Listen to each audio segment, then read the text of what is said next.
Viewers, are you worried about the tenses? No, no need to worry now. I have started series of lecture on tenses. Today you will learn past indefinite tense. Let's start. First of all हम देखेंगे past indefinite tense क्या है। Viewers, ये ऐसा tense होता है जो हमें बताता है कि नियर पास्ट में कोई काम हुआ है या it was the habit of past, यानी कि माजी की हैबिट थी किसी की, हमने ट्रांसलेशन करनी होती है। तो इस टेंस के जो उर्दू के फ़िक्रे हैं उनके आखिर पर ता थी, ती थे वगैरह आते हैं, या छोटी ये भी हो सकती है, बड़ी ये भी हो सकती है। जैसा कि आपके सामने फ़िक्रा है, तुमने कल ख़त लिखा, तो इसकी इंग्लिश होगी you wrote a letter yesterday. Another sentence, वो गाना गाती थी, she sang a song. Viewers, कोई भी टेंस जब आपने तैयार करना है, उसके सेंटेंसेस बनाने सीखने हैं, तो उसकी स्ट्रक्चर सीखनी है, तो you have to keep two things in your mind. First, उसका एक्सेलरी वर्ब जिसको हम हेल्पिंग वर्ब कहते हैं वो कौन सा इस्तेमाल होता है। दूसरा, उसके अंदर फॉर्म ऑफ वर्ब कौन सी इस्तेमाल होती है। व्यूअर्स, इस टेंस में हम एक्सेलरी वर्ब जस्ट एक ही इस्तेमाल करते हैं, वो है did, just in negative and interrogative sentences. जब सिंपल सेंटेंस की हम बात करते हैं तो इसमें कोई भी एक्सेलरी वर्ब यूज़ नहीं होता, नो एक्सेलरी। और फॉर्म ऑफ वर्ब जो होती है वो हम दोनों इस्तेमाल करते हैं, सेकंड भी और फर्स्ट भी।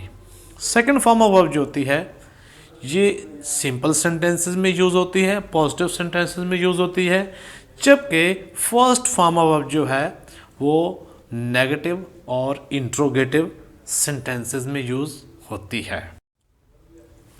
व्यूवर्स, अब हम देखेंगे कि इसके सिंपल सेंटेंसेस कैसे बनाने हैं, उसकी स्ट्रक्चर क्या है। जैसे आपके सामने फिक्रा है, माली ने पौधों को पानी दिया।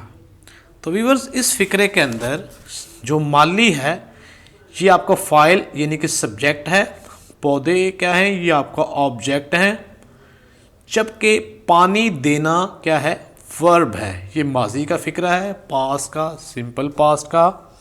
तो इसकी इंग्लिश होगी the gardener watered the plant.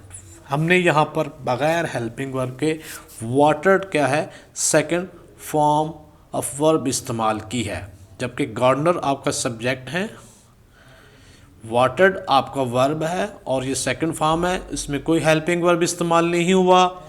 जबकि प्लांट्स क्या हैं, ये आपका ऑब्जेक्ट है। ये आपका रूल्स क्या बनेंगे कि subject, second form of verb and object, यानी कि इस टेंस का कोई भी जो फिक्रा होगा उसमें बगैर हेल्पिंग वर्ब के सेकंड फॉर्म होगी, सब्जेक्ट और ऑब्जेक्ट तो वो ऑलरेडी शुरू और स्टार्ट पे आते हैं। अनदर सेंटेंस, तुमने हमेशा सच बोला, you always spoke the truth. Viewers, जो नेगेटिव सेंटेंसेस इस टेंस के होते हैं, जैसे आपके सामने फिक्रा है, माली ने पौधों को पानी नहीं दिया। इसकी इंग्लिश होगी the gardener did not water the plant. तो यहाँ पर क्या है, हमने हेल्पिंग वर्ब यूज़ किया है डिड, उसके बाद वाटर जो पानी देना है उसकी फर्स्ट फॉर्म इस्तेमाल हुई है, यानी कि डिड नॉट के बाद हमेशा फर्स्ट फॉर्म वर्ब इस्तेमाल करते हैं। तो रूल्स क्या बने, subject did not, first form verb, then object. And other example, तुमने सच नहीं बोला, you did not speak the truth. जो इंट्रोगेटिव यानी सवालिया फिक्रे होते हैं, जैसे कि सामने आपके एग्जाम्पल है, क्या माली ने पौधों को पानी दिया। तो इसकी इंग्लिश होगी did the gardener water the plants. तो हमने जब भी इस टेंस का फिक्रा सवालिया बनाना है तो डिड को शुरू में लेके आना है, बाकी सब्जेक्ट, उसके बाद फर्स्ट फॉर्म ऑफ वर्ब, यानी कि हमेशा फर्स्ट लगानी है, चाहे वो सवालिया फिक्रा है, ये वर्ब की फर्स्ट फॉर्म है, और ये हेल्पिंग वर्ब आपका शुरू में आ गया है और एंड पे क्वेश्चन मार्क्स लगाते हैं। तो इसके रूल्स क्या बनेंगे, did, subject, first form verb, object, then question mark. Another example, क्या तुमने सच बोला, इसकी इंग्लिश होगी did you speak the truth. Another example, तुम देर से दफ्तर क्यों आए, why did you come to office late.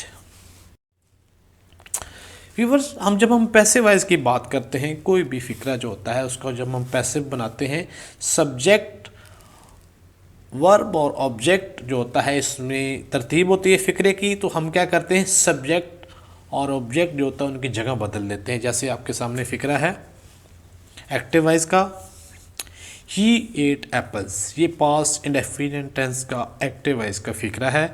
इसका हम पैसिव वाइज देखते हैं,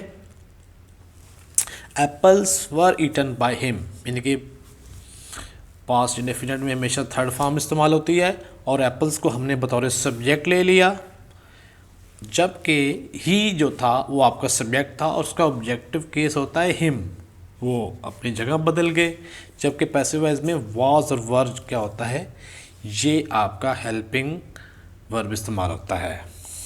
तो आप देखते हैं एक्टिव वॉइस फिक्रे में क्या करते हैं हम, subject second form verb then object. जबकि पैसिव वॉइस का जो फिक्रा होता है इस टेंस का, उसमें सब्जेक्ट जो होता है ऑब्जेक्ट बन जाता है और उसके बाद वाज या वर दोनों में से कोई एक चीज़ आप लगाते हैं हेल एज अ हेल्पिंग वर्ब, उसके बाद हमेशा थर्ड फॉर्म वर्ब लगती है एंड देन बाय, और उसके बाद जो सब्जेक्ट लगाते हैं यानी कि जो आपका ऑब्जेक्ट होता है वो एज अ सब्जेक्ट हो जाता है। व्यूअर्स, मज़ीद एग्जांपल्स देखते हैं पैसिव वॉइस की। जैसे आपके सामने फिक्रा है शी सैंग अ सॉन्ग, तो इसके एक्टिव वॉइस का फिक्रा था तो इसकी पैसिव वॉइस होगी song was sung by her. एक और एक्टिव वॉइस का फिक्रा है ही read newspaper yesterday, passive voice क्या होगा, a newspaper was read by him yesterday. तो व्यूअर्स, मैं उम्मीद करता हूँ कि आज की वीडियो आपको पसंद हुई होगी और अगली बेहतरीन वीडियो देखने के लिए चैनल को ज़रूर देखते रहिएगा, लाइक और सब्सक्राइब करना मत भूलिएगा। आज तक के लिए अल्लाह हाफिज़।